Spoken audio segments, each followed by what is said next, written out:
But the heart of what process engineers do is we model the facility or the facility that we're planning on designing and creating spec sheets and heat and material balances and creating equipment spec sheets that end up being used by mechanical engineers and the whole engineering team to build the facility. So it starts at mass and energy balance of what you're designing, of the fluids that you're trying to process and design, and facility that you're trying to design that would be able to meet the specs that is required by the client.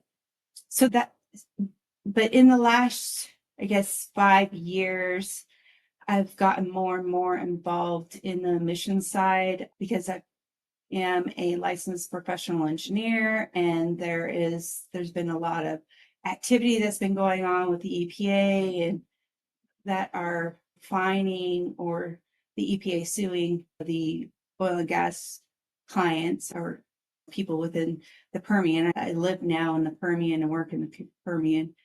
And so in the last 5 years, I've been doing engineering assessments. So that's when the EPA has flagged to an operator that you have abnormal emissions and you need to have an engineering assessment done to prove, that you've done the corrections that is needed to prevent emissions from occurring in the future.